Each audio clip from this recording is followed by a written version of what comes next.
మీ ఇంట్లో చిన్నపిల్లలు ఉన్నారా? అయితే ఈ వీడియో మీకోసం. మీ చిన్నారుల చిన్న పాదాలను చిరకాలం చూసుకోవాలనుకుంటున్నారా?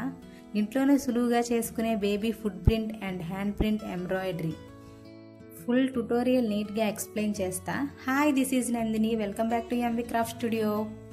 ఈ వీడియో చిన్నపిల్లల పేరెంట్స్కి చాలా యూజ్ అవుతుంది. ఎక్కడ స్క్రిప్ట్ చేయకుండా చూడండి. సాధారణంగా చాలా పేరెంట్స్ ఇదే మిస్టేక్ చేస్తుంటారు. బేబీ ఫుట్ ప్రింట్స్కి వచ్చేసరికి కార్డ్బోర్డ్స్ పైన, నార్మల్ క్లాత్ పైన, పేపర్ పైన ఫుట్ ప్రింట్స్ తీసుకుంటారు. అవన్నీ రోజులైతే ఉండవు, తొందరగా ఎక్స్పైర్ అయిపోతాయి. నేను చెప్పే ఈ ప్రోడక్ట్ని యూజ్ చేసి ఈ పద్ధతిలో చేయండి, చాలా రోజులు ఉంటాయి. మళ్ళీ రీయూజబుల్, వాష్ చేసుకోవచ్చు కూడా. నేను ఇక్కడైతే 12 ఇంచెస్ హూక్ తీసుకున్నా. దానికి అనేది కాటన్ క్లాత్ ఫిక్స్ చేసుకున్న తర్వాత వీడియోలో చూపించిన విధంగా ప్యాటర్న్ డ్రా చేసేసుకోండి. మీకు ఇంకా డీటెయిల్గా కావాలంటే నాకు మెసేజ్ చేస్తే ఇంకా లాంగ్ వీడియో పోస్ట్ చేస్తా. తర్వాత ఆ సర్క్యులర్ ఉంది కదా, చిన్న సర్కిల్కి దాన్ని 5 ఈక్వల్ పార్ట్స్గా డివైడ్ చేసేసుకోవాలి. డివైడ్ చేసుకున్న తర్వాత సెంటర్ నుండి నిడిల్ తెచ్చి ఫస్ట్ సెకండ్ వదిలి థర్డ్ దాని కింద నుంచి దారం లాగాలన్నమాట. లాగినప్పుడు నిదానంగా లాగాలి. తర్వాత 5 అన్నా కదా, ఇంకా థర్డ్ ఫోర్త్ వదిలి ఫిఫ్త్ దాని కింద నుంచి నీడిల్ లాగాలి. ఇదే ఓల్డ్ ప్రాసెస్ ఉంటుంది రోజ్ ఫ్లేవర్ది. ఒకవేళ మీకు ఇక్కడ అర్థం కాకున్నట్లయితే షార్ట్ వీడియోలో నేను అప్లోడ్ చేశాను, వెళ్ళి చూడొచ్చు. మమ్మల్ని స్క్రిప్ట్ చేయొద్దని తనే స్క్రిప్ట్ చేసింది ఏంటా అని అనుకోకండి. వీడియోలు ఎంత అవుద్ది, మీకు చూసే ఇంట్రెస్ట్ పోయిద్ది. నెక్స్ట్ ఇంకో ఫ్లేవర్కి వెళ్ళిపోదాం. చూడండి, వీడియోలో చూపించిన విధంగా నిడిల్ పైకి లాగి తర్వాత దారం మొత్తం లాగిన తర్వాత సూది మళ్ళీ లోపలికి గుచ్చి బయటికి తేవాలన్నమాట. దారం లాగకూడదు. దానికి ఎంటీ రీఫిల్ని నేను కట్ చేసి ఆ రీఫిల్ని వేసి, చూడు మనం మళ్ళీ పూలు కానీ చేతి మాల కుట్టేటప్పుడు మెలికి తిప్పి వేస్తాం కదా, అలా ముడ్లు వేసేసుకోవాలి. ఇక్కడ నేనైతే చిన్నగా చేస్తున్నాను కాబట్టి ముందైతే 5 వేసుకున్నా. తర్వాత డిస్టెన్స్ పెరిగే కొద్దీ ముడ్లు అనేవి అలా పెంచుకుంటూ పోవాలి. లాగేటప్పుడు నిదానంగా లాగాలి. ఒకవేళ లూజ్ అయినట్లయితే చేతితో ముందుకి తోసి టైట్ చేసి మనం ఏ సెంటర్ నుంచి నీడిల్ తెచ్చుకున్నామో ఆ సెంటర్ లోపల గుచ్చాలి. ఇది కూడా మన షార్ట్ వీడియోలో పెట్టాను. ఒకవేళ మీకు అర్థం కాకపోయినట్లయితే షార్ట్ వీడియోకి వెళ్ళి చూడండి. ఇదే ప్రాసెస్ ఉంటుంది. దీన్ని కొంచెం పర్టికులర్గా గమనించాలి, అప్పుడే మనకు అర్థం అవుద్ది నేను చెప్పేదానికన్నాను. చూడండి వీడియోని ఎలా చేస్తున్నాను. ఓకేనా, అర్థమైందా? ఇలా మెల్లిగా రాగి ఇంకా లోపలికి ఇలా టైట్ చేసి లోపలికి ఇంజెక్ట్ చేయాలన్నమాట. ఇదే ప్రాసెస్ ఉంటుంది. నెక్స్ట్ ఇంకో ఫ్లేవర్కి వెళ్ళిపోదాం. దీన్ని ఫ్రంట్ నాట్ అంటారు. దీన్ని చాలా సింపుల్గా నేర్చేసుకోవచ్చు ఎవరైనాను. ఫస్ట్ అయితే సూదిని కింద నుంచి పైకి తెచ్చి 1 or 2 టైం రొటేట్ చేసి మళ్ళీ లోపలికి గుచ్చాలన్నమాట. ఇందులో చిన్న ట్రిక్ ఉంది. ఏంటంటే అది సూది కిందకి వెళ్ళినంత వరకు చేతిలో ఉన్న థ్రెడ్ని అయితే విడిచిపెట్టకూడదు. ఒకవేళ విడిచిపెట్టినట్లయితే థ్రెడ్ లూజ్ అయ్యి దారం చిక్కుబడిపోయిద్ది. ఇదే దీనికి ట్రిక్. ఇది ఒక్కటి యూస్ చేస్తే ఫ్లవర్ నీట్గా వస్తుంది. అంతే. ఇలాంటి థ్రెడ్స్ కానీ హూప్స్ కానీ అన్నీ ఆన్లైన్లో అవైలబుల్గా ఉంటుంది. మీరు కూడా ఇంట్లో ట్రై చేసి ఎలా వచ్చిందో ఫీడ్బ్యాక్ నాకు కామెంట్లో తెలపండి. నేను యూజ్ చేసే ఆ స్కెచ్లా ఉంది కదా, దాన్ని వాటర్ ఎరేజర్ పెన్ అంటారు. ఇది కూడా ఆన్లైన్లో ఉంటుంది, ఒకసారి చూడండి.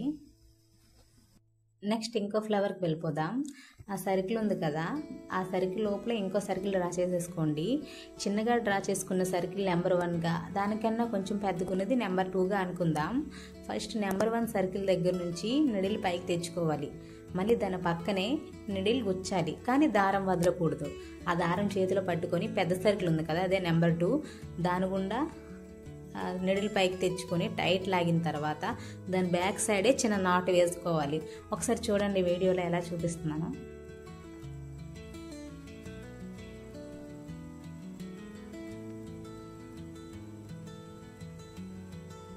అర్థమైందా? ఇదే ఓల్డ్ ప్రాసెస్ ఉంటుందండి ఈ ఫ్లవర్కి. ఈ థ్రెడ్స్ కలర్ షేడ్ అవ్వడం కానీ తెగిపోవడం కానీ అలా ఏముండవు. కానీ సిల్క్ థ్రెడ్స్ కాదు, అలా అని నార్మల్ యూస్ చేసే ఆ థ్రెడ్స్ కూడా కాదు. హ్యాండ్ ఎంబ్రాయిడరీ థ్రెడ్స్ మగ్గం వర్క్లో కూడా యూస్ చేస్తుంటారు. ఒకసారి ఆన్లైన్లో బిగినర్స్ కిట్ అని కొట్టండి, హ్యాండ్ ఎంబ్రాయిడరీ. ఒకసారి ఆర్డర్ చేసి ట్రై చేయండి. ఒకవేళ మీకు వీలు కాకపోతే any customization please contact my number. పైన వాట్సాప్ నెంబర్ ఇస్తాను, దానికి కాంటాక్ట్ అవ్వండి. నెక్స్ట్ లీఫ్ ప్యాటర్న్కి వెళ్ళిపోదాం. చూడండి వీడియోలో చూపించిన విధంగా అయితే ఫస్ట్ స్ట్రైట్గా కుట్టుకోవాలి. లెఫ్ట్ సైడ్ నుంచి మళ్ళీ స్ట్రైట్గా కుట్టుకున్న దాన్ని కొంచెం తగ్గించి ఆ స్ట్రైట్గా కుట్టుకున్నాం కదా ఆ సెంటర్లో కుట్టాలన్నమాట. తర్వాత రైట్ సైడ్ నుంచి కూడా అంతే, ఫస్ట్ దానికన్నా కొంచెం తగ్గించి సెంటర్లో కుట్టుకోవాలి. ఇదే హోల్ ప్రాసెస్ ఉంటుంది లీఫ్ది, ఒకసారి మంచిగా అబ్జర్వ్ చేయండి.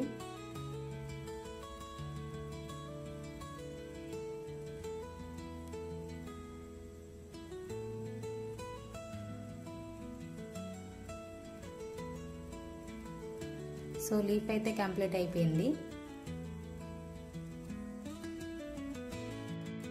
ఖచ్చితంగా నాకు నమ్మకం ఉంది ఈ వీడియో మీకు చాలా హెల్ప్ అవుద్దని. ప్లీజ్ మీకు ఇది యూజ్ అయినట్లయితే like and subscribe my channel. Please support to me. మనం బర్త్డే హ్యాండ్ ఎంబ్రాయిడరీ హూప్ కూడా చేసాం, ఒకసారి వెళ్ళి చూడండి. చూసాక కామెంట్ చేయండి అది ఎలా ఉందో. మాటల్లో పడి ప్రాసెస్ చెప్పడమే మర్చిపోయాను. ఇంతటితో లీఫ్ ప్యాటర్న్ కూడా అయిపోయింది. వీడియోలో చూపించిన విధంగా అయితే స్టిచ్ చేసుకోవాలి. ఇక్కడ నేను పింక్ కలర్ థ్రెడ్ అయితే యూజ్ చేశాను. ఇక బబుల్స్ లాగా డ్రా చేసుకున్న దగ్గర పింక్ కలర్ థ్రెడ్ యూజ్ చేస్తే కొంచెం బ్రైట్గా కనిపిస్తుంది లీవ్స్ పక్కన. ఫస్ట్ దీన్ని ఎలాగంటే స్ట్రైట్గా అలా కుట్టుకుంటూ పోవడమే, ఆ బబుల్ కవర్ అయినంత వరకు. చూడండి వీడియోలో ఒకసారి అబ్జర్వ్ చేయండి.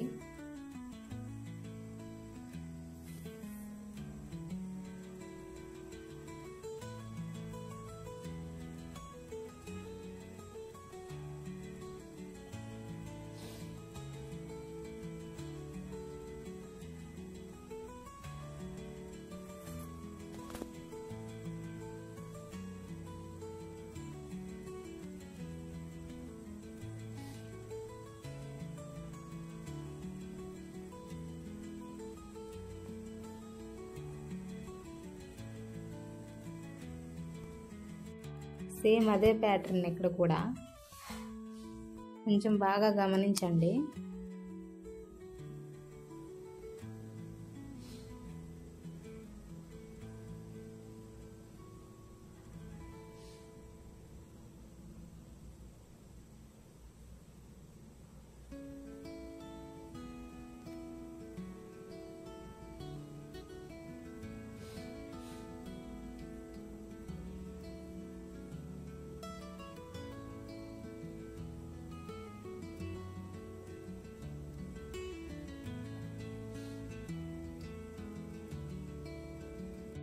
ఈ స్టిచ్చింగ్ ఎలా ఉంటుందంటే రోప్ లాగా ఫస్ట్ స్ట్రైట్గా కుట్టుకోవాలి, తర్వాత మళ్ళీ స్ట్రైట్గా కుట్టుకొని ఆ సెంటర్లో మళ్ళీ నాట్ వేసుకోవాలన్నమాట. మళ్ళీ స్ట్రైట్గా కుట్టుకొని ఆ నెక్స్ట్ దాని సెంటర్లో నాట్ వేసుకోవాలన్నమాట. ఇదే ఉంటుంది ప్రాసెస్ మొత్తం. ఒకసారి వీడియో అబ్జర్వ్ చేయండి.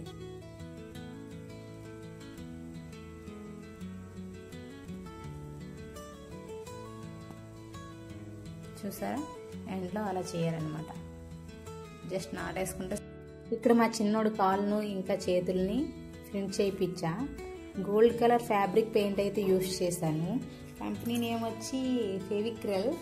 తర్వాత అవుట్లైనర్ కూడా అంతే, ఫెవిక్రిల్ మల్టీ సర్ఫేస్ అవుట్లైనర్ అనమాట, 3Dది. అదైతే యూజ్ చేశాను. ఒకసారి చూడండి.